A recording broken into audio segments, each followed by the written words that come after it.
Muy buenas noches a todos. Les saludo deseando que estén bien. Vamos a volver al libro de Hebreos, la carta de la anónima de Hebreos, capítulo 2. Dice en la carta a los Hebreos, capítulo 2, versículo número 1. Vamos a retomar esta lectura aquí en la carta a los Hebreos. Dice en el verso 1, por tanto, es necesario, es urgente, que con más diligencia atendamos a las cosas que hemos oído, no sea que nos deslicemos. Porque si la palabra dicha por medio de los ángeles fue firme, y toda transgresión y desobediencia recibió justa retribución, ¿cómo escaparemos nosotros si descuidamos una salvación tan grande, la cual, habiendo sido anunciada primeramente por el Señor, nos fue confirmada por los que oyeron? Testificando Dios juntamente con ellos, con señales y prodigios y diversos milagros y repartimientos del Espíritu Santo según su voluntad. Hasta ahí vamos a leer en esta porción que tenemos acá, este capítulo, donde el autor, que no lo conocemos, nos invita a que seamos oidores atentos a lo que ya se ha dicho, lo que tiene que ver con la persona del Señor Jesucristo. En el primer capítulo se habla de él, de la última revelación de Dios. Dios habló antes a los padres y a los profetas de muchas maneras, y ahora nos ha hablado por el Hijo. Y el mensaje del Evangelio es la última voz de Dios a la humanidad. Dios ya no habla más. Ahora habla por el Hijo. El Evangelio es entonces la última revelación de Dios para darse a conocer a todo ser humano, para que todos se refugien en él.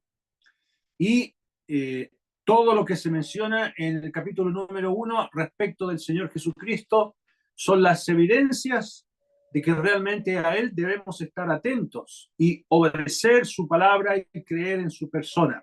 Por eso es tan necesario, porque si la palabra dicha por medio de los ángeles que acompañaron la entrega de la ley, hubo una miriada, millones de ángeles que descendieron con Dios cuando Dios entregó a Moisés la ley.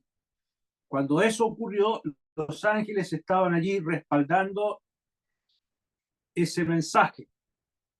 ¿Ya? Si eso fue realmente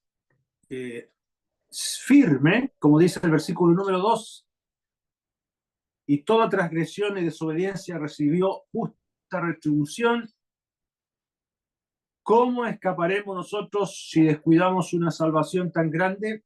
Y aquí hay una pregunta retórica. ¿Qué es lo que es una pregunta retórica? Una pregunta retórica se emplea para comunicar o afirmar alguna verdad sin necesariamente esperar una respuesta, ¿ya? Tiene la idea de hacer reflexionar. Esta pregunta retórica lo que busca es hacer reflexionar a los remitentes. ¿Cómo escaparemos si descuidamos una salvación tan grande? Y tiene una respuesta, no hay más respuesta. La respuesta es: no hay escapatoria. Hay condenación para el indeciso que todavía no se ha refugiado en el Señor Jesucristo, y hay consecuencias para el creyente desobediente. Ya, oír el Evangelio y no creerlo es sinónimo de desprecio a Dios.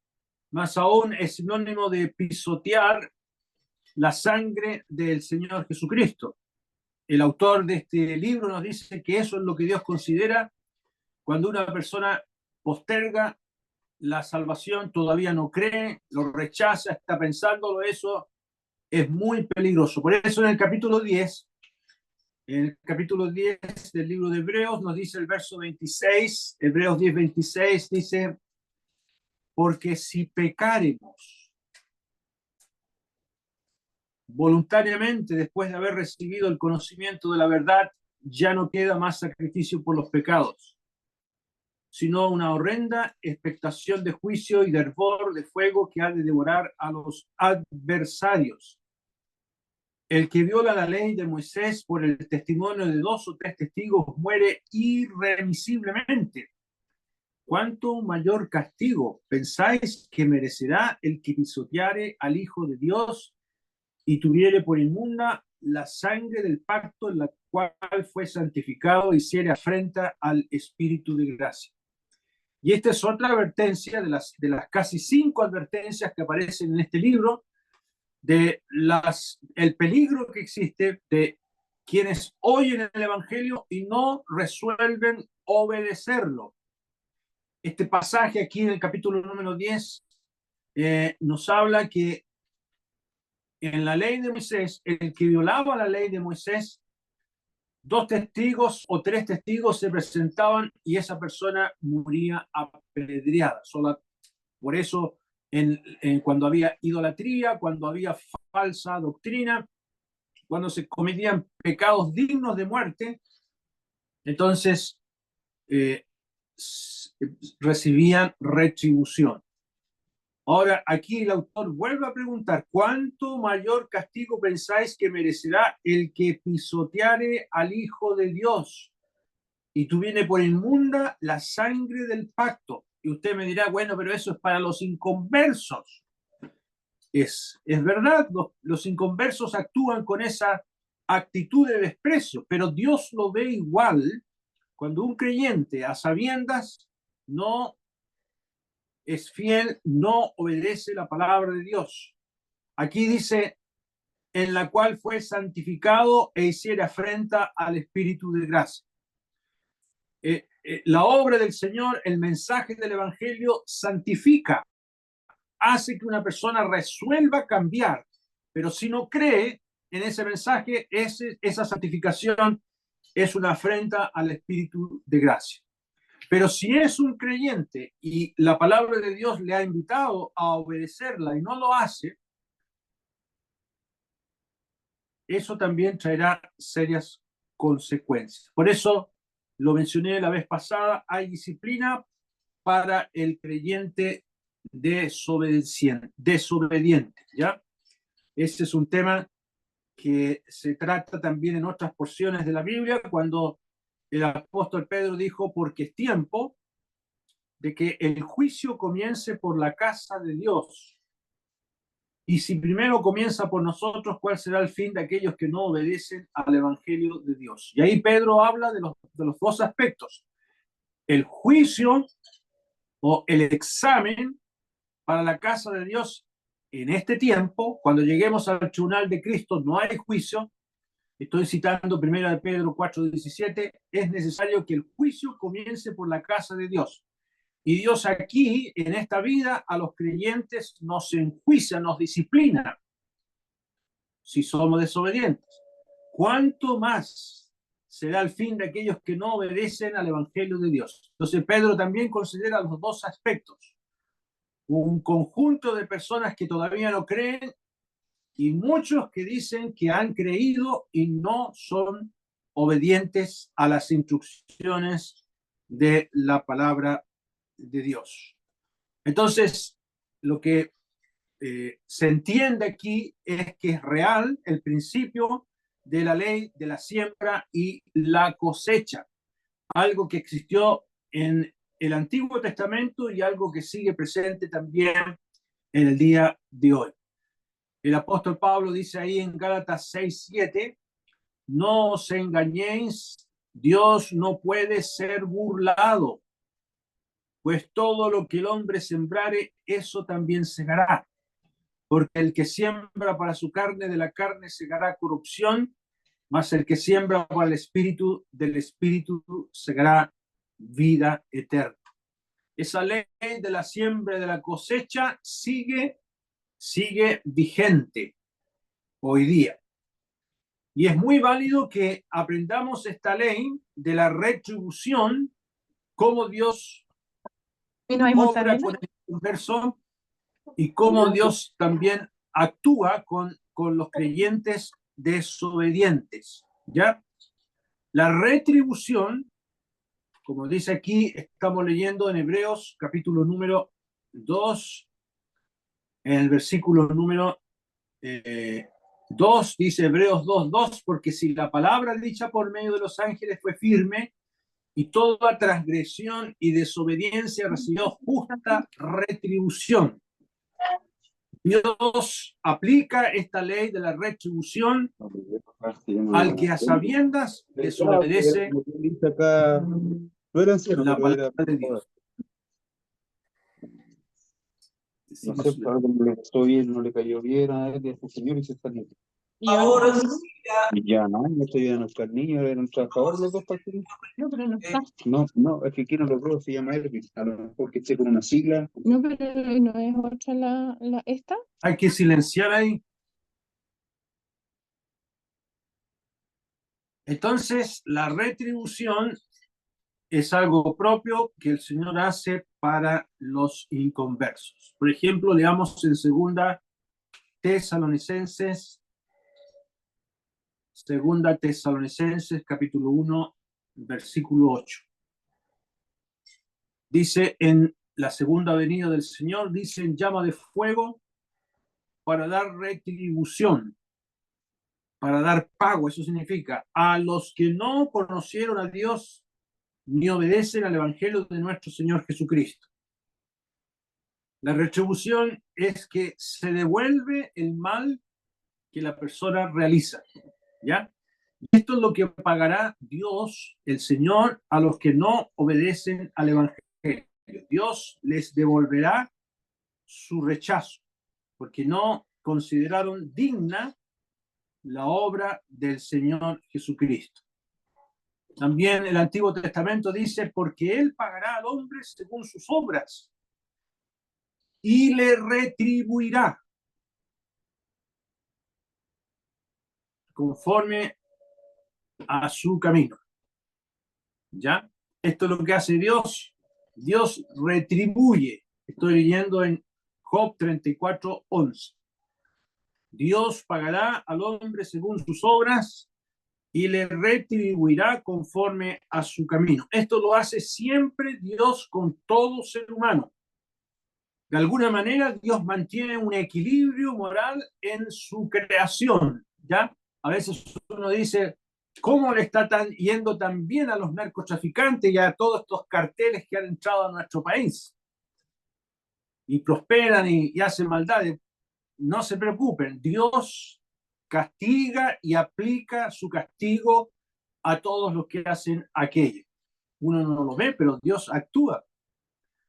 Tarde o temprano, la mano de Dios cae sobre tales individuos. También en el libro de Eclesiastés, dice Eclesiastés capítulo número 8, en el versículo número 12, Eclesiastés 8:12 dice, aunque el pecador haga mal 100 veces y prolongue sus días, porque eso es lo que hacen, ¿no es cierto? Estos narcotraficantes y estos delincuentes, con todo, yo también sé que les irá bien a los que a Dios temen, los que temen ante su presencia, y que no le irá bien al impío, ni le serán prolongados los días que son como sombra, por cuanto no teme delante de la presencia de Dios.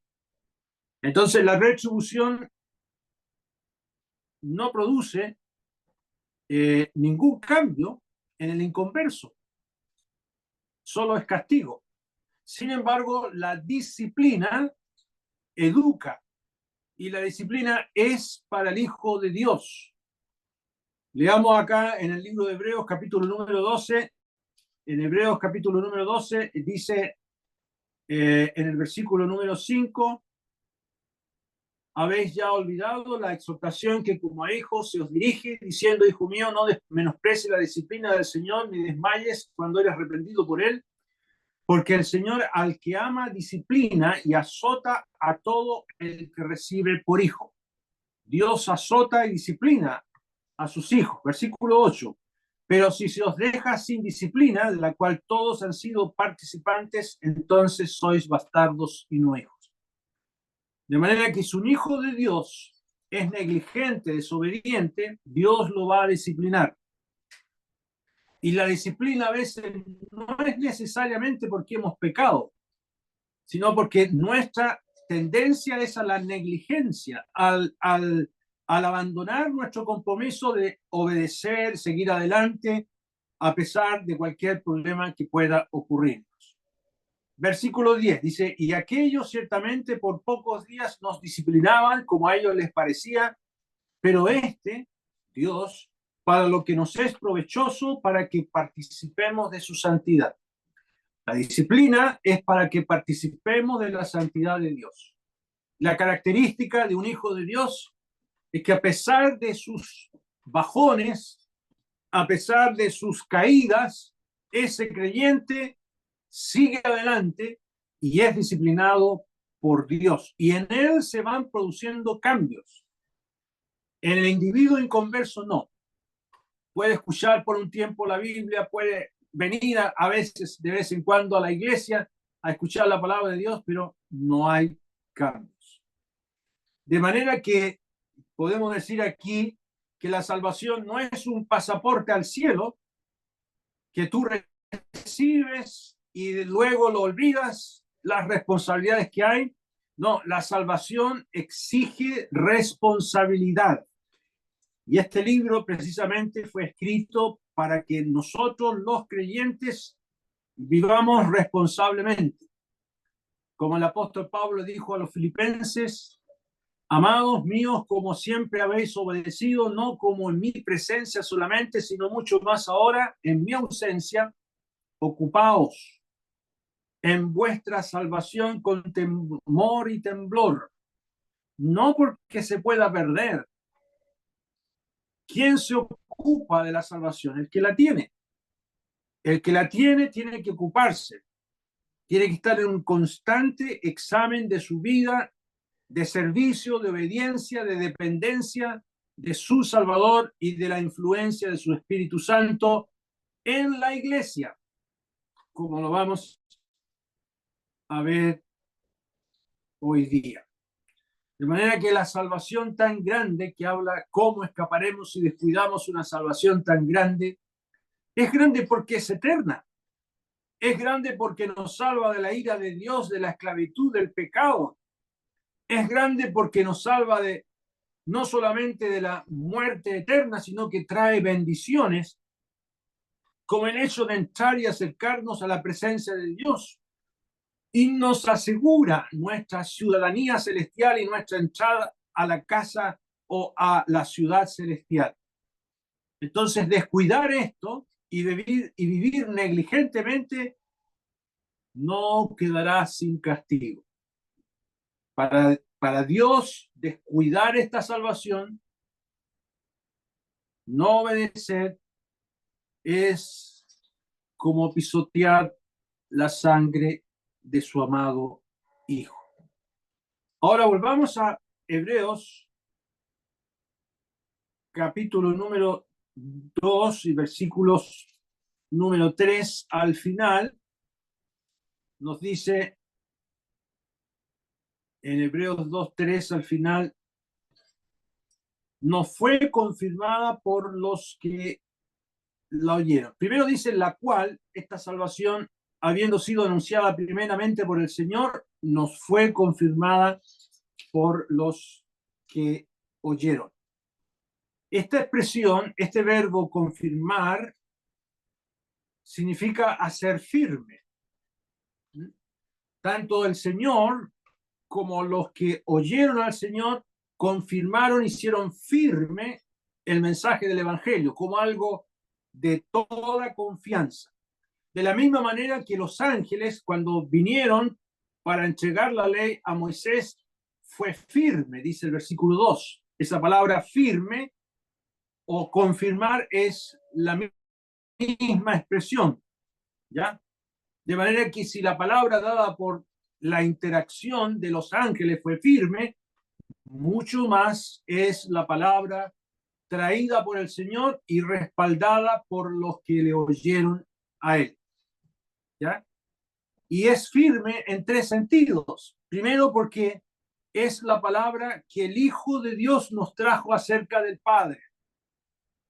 Ahí en el Evangelio de Juan, capítulo número 12, el Señor dijo en el verso 49, Juan 12, 49, porque yo no he hablado por mi propia cuenta. El Padre que me envió, Él me dio testimonio o mandamiento de lo que he de decir y de lo que he de hablar. Y sé que su mandamiento es vida eterna.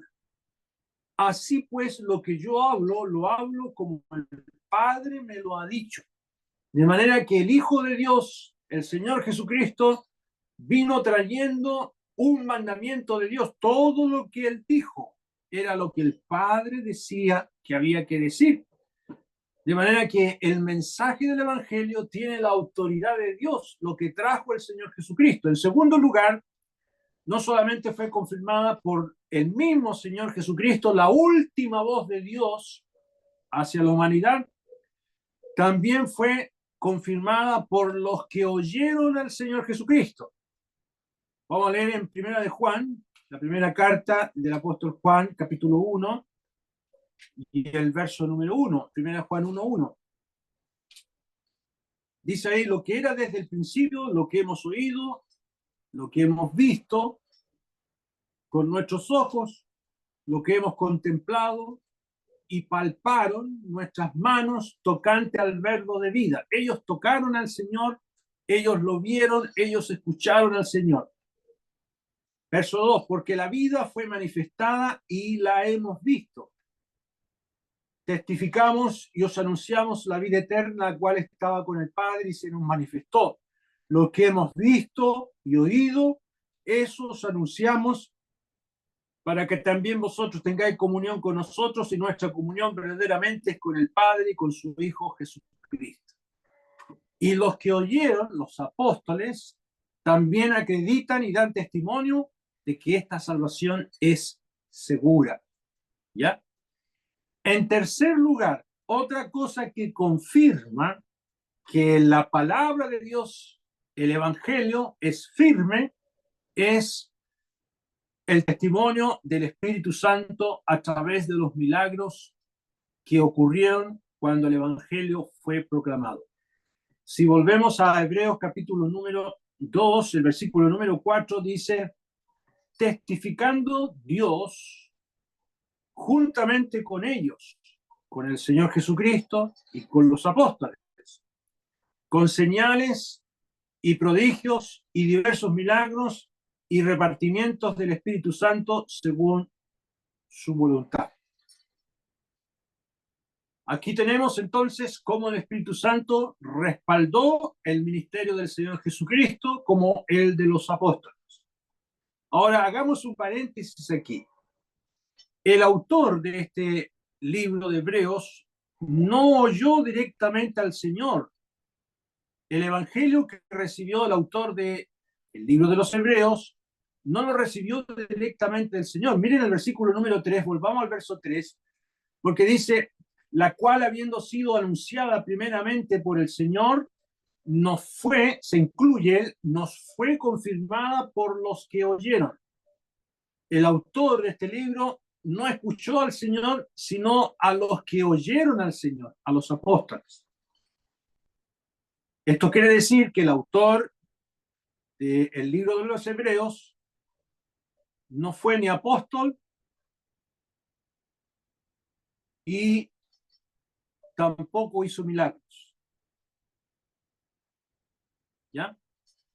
Esto es muy importante porque esto excluiría a quienes insisten en decir que la carta a los Hebreos o el libro de los Hebreos fue escrita por el apóstol Pablo.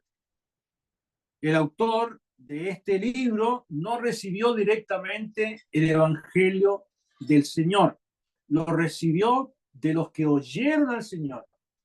Por eso dice el verso 3 al final, la cual, habiendo sido anunciada primeramente por el Señor, nos fue confirmada. Él siente que el mensaje del Evangelio fue confirmado para él por los que oyeron. ¿Ya? Ahora el apóstol Pablo vio al Señor resucitado, recibió el Evangelio del Señor resucitado, y el apóstol Pablo hizo muchos milagros. De manera que no es el apóstol Pablo el autor de este libro, porque el autor de este libro escuchó de segunda mano el Evangelio. Y además, el versículo 4 dice, testificando Dios juntamente con ellos, no se incluye el autor, con señales y prodigios y diversos milagros, etcétera, etcétera. Esas señales y esos prodigios no lo hizo el autor de este libro, sino a quienes él escuchó, a los apóstoles. Esto lo digo entre paréntesis porque no sabemos quién es el autor del libro de los Hebreos. Alguna vez a usted le preguntan, ¿y quién es el autor del libro de los Hebreos? No se sabe.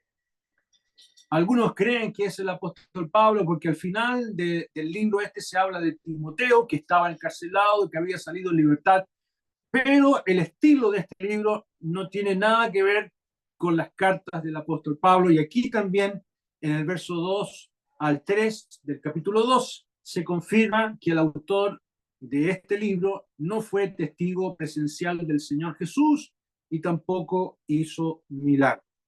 Les dejo eso entre paréntesis respecto a ese tema. Ahora, el Evangelio entonces es digno de ser atendido con urgencia, porque el Señor Jesús realmente vivió. Sus enseñanzas y milagros están registrados en los Evangelios. Él murió en la cruz, fue resucitado de la tumba y antes de ascender al cielo dejó mandamientos e instrucciones a los apóstoles. Y estos testigos presenciales vieron estas cosas y las grabaron para nosotros. Vamos a leer en segunda de Pedro, la segunda carta de Pedro, capítulo número 1, nos dice el verso 16. Segunda de Pedro 1, 16. Porque no os hemos dado a conocer el poder y la venida de nuestro Señor Jesucristo siguiendo fábulas o cuentos artificiosos, sino como habiendo visto con nuestros propios ojos su majestad. Pues cuando él recibió de Dios Padre honra y gloria, le fue enviada desde la magnífica gloria una voz que decía, este es mi Hijo amado, en el cual tengo complacencia. Y aquí Pedro se está refiriendo al monte de la transfiguración. Y él vio la majestad del Señor cuando él se transfiguró y su rostro se hizo como el sol y sus ropas blancas como la nieve. Y él dice aquí que como habiendo visto con nuestros propios ojos su majestad.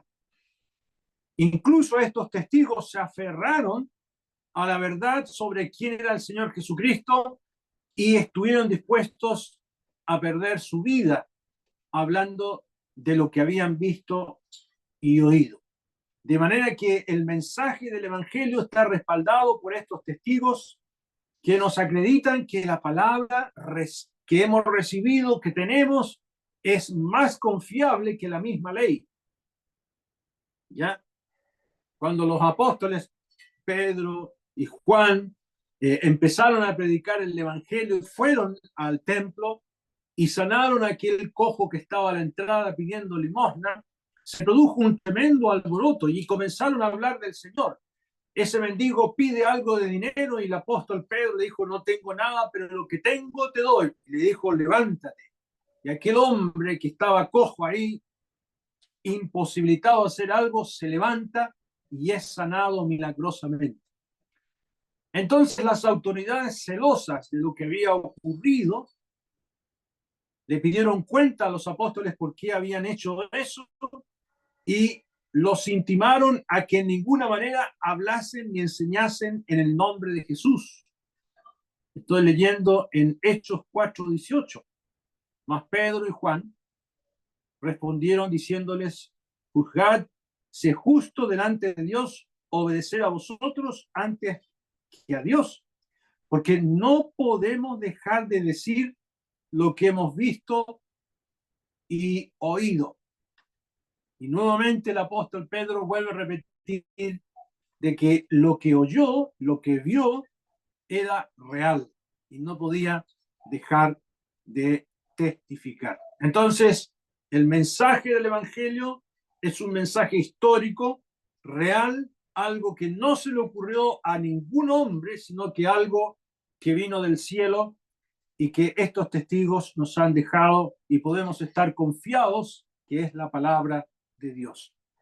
Ahora, ¿cuál es el papel del Espíritu Santo en esta revelación del mensaje del Evangelio de la salvación que hemos tenido?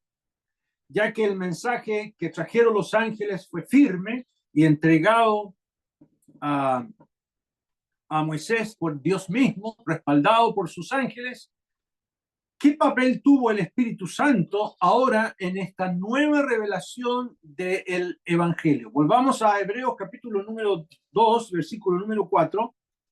Dice ahí en Hebreos 2:4, testificando Dios juntamente con ellos con señales y prodigios diversos y milagros y repartimientos del Espíritu Santo según su voluntad. Aquí está el trabajo, el quehacer del Espíritu Santo en esta revelación. En este tiempo no existía aún la Biblia y se requería la cooperación especial del Espíritu Santo para respaldar el mensaje del Evangelio, como también respaldar a los que traían el mensaje del Evangelio. ¿Ya? Es un aspecto muy importante ver que el Espíritu Santo, usando a estos mensajeros, realizó muchos milagros. ¿Ya?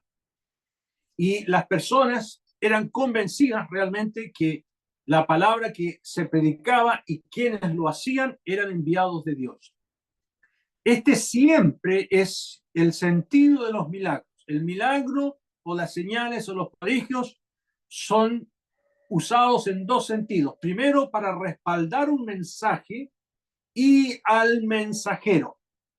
En el Antiguo Testamento, por ejemplo, cuando los profetas, Elías, Eliseo y otros más, enseñaban acerca de la ley y de lo que Dios mandaba, hacían también milagros, con el objetivo de que las personas creyeran lo que Dios mandaba hacer.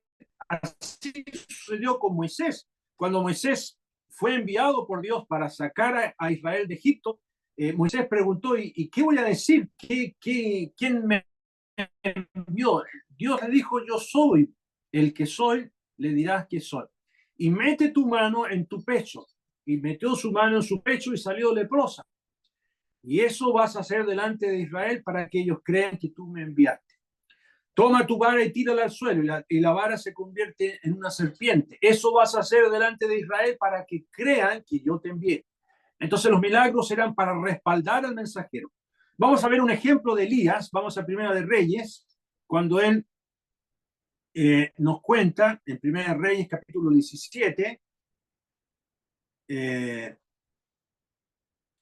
cuando aquella mujer que ya no tenía nada para comer y esperaba la muerte, y Dios la envía a esa mujer viuda para que alimente al profeta, y dice en el 1 Reyes 17:23, tomando luego Elías al niño, lo trajo del aposento a la casa y lo dio a su madre, y le dijo a Elías, mira, tu hijo vive, porque el niño enfermó y murió.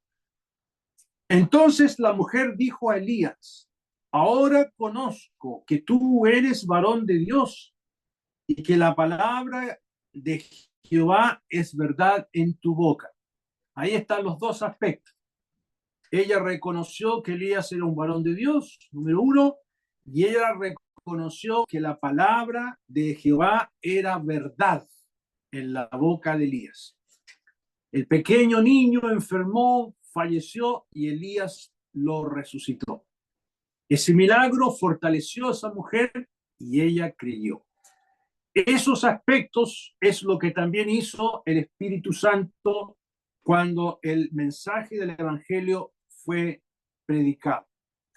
Por eso dice, volvamos a Hebreos, capítulo número 4, capítulo 2, versículo número 4, testificando Dios juntamente con ellos. Se refiere a Dios el Espíritu.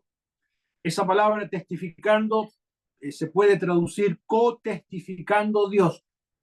Dios juntamente con ellos, a través de señales, de prodigios, de milagros y repartimientos del Espíritu Santo. ¿Ya? La palabra señal es un hecho, una verdad, acompañando a un milagro o una señal.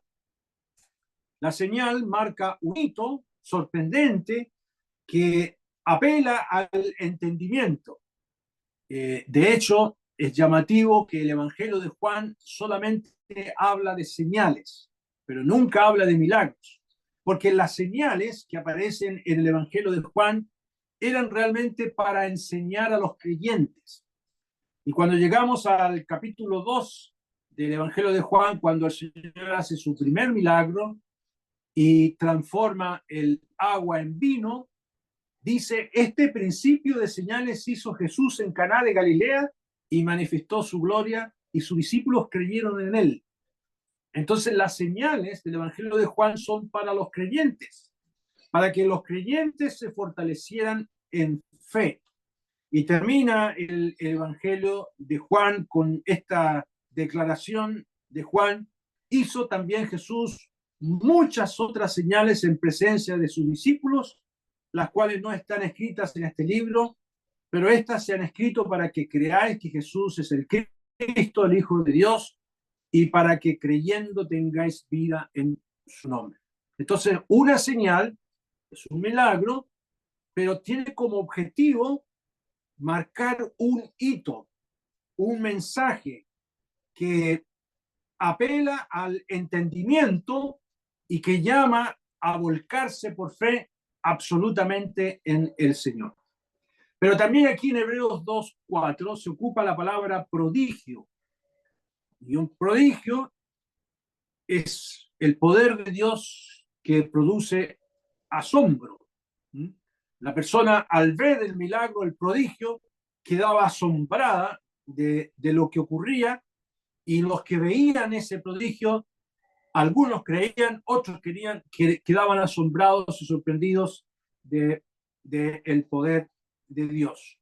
Ese prodigio apelaba a la imaginación, que comprobaba que el Evangelio era verdad y que quien lo predicaba era un varón de Dios. Un ejemplo de esto lo encontramos cuando el apóstol Pablo llega a Pafos, y había ahí un mago que tenían casi embrujado a Sergio Pablo. Acompáñenme en Hechos, capítulo número 13, en el versículo número 6. Dice Hechos 13:6: habiendo atravesado toda la isla hasta Pafos, hallaron a cierto mago falso profeta judío llamado Bar Jesús, que estaba con el procónsul Sergio Paulo, varón prudente.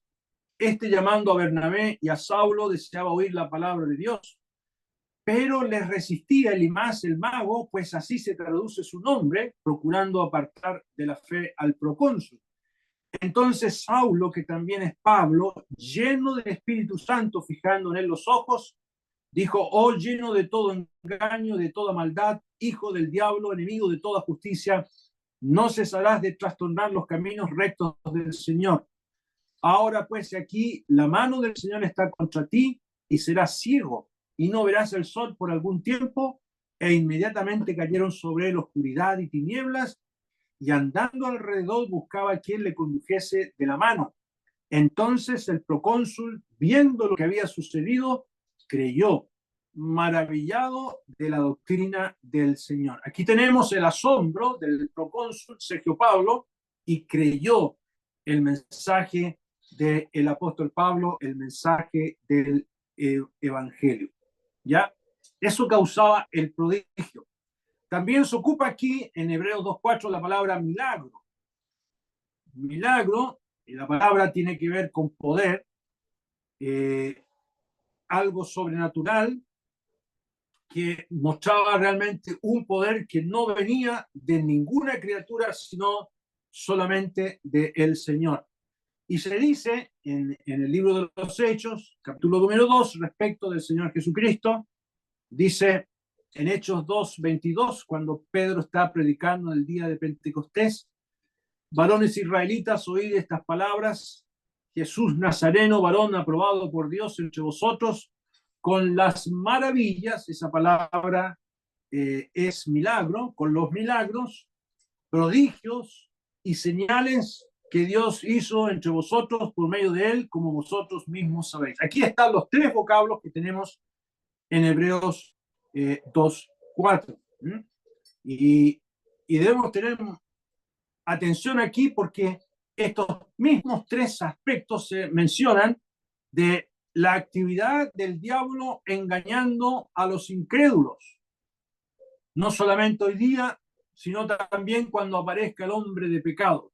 Mire lo que dice en segunda de Tesalonicenses, capítulo número 2. Dice el versículo número 8, segunda Tesalonicenses 2:8.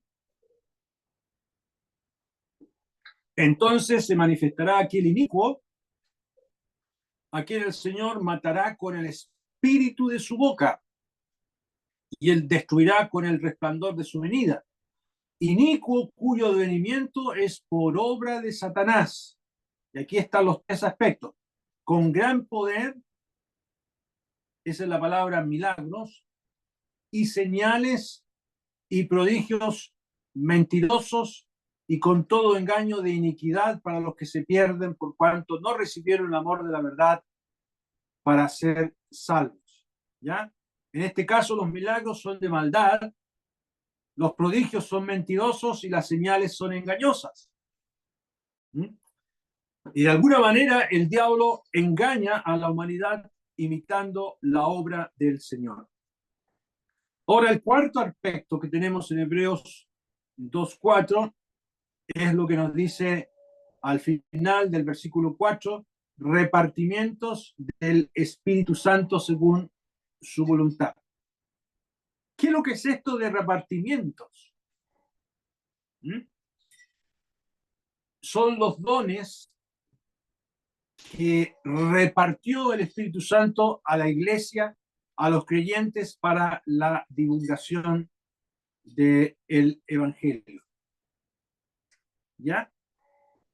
El Espíritu Santo entregó los dones necesarios para que el Evangelio pudiese divulgarse, para que la iglesia pudiese proclamar el Evangelio y la palabra de Dios.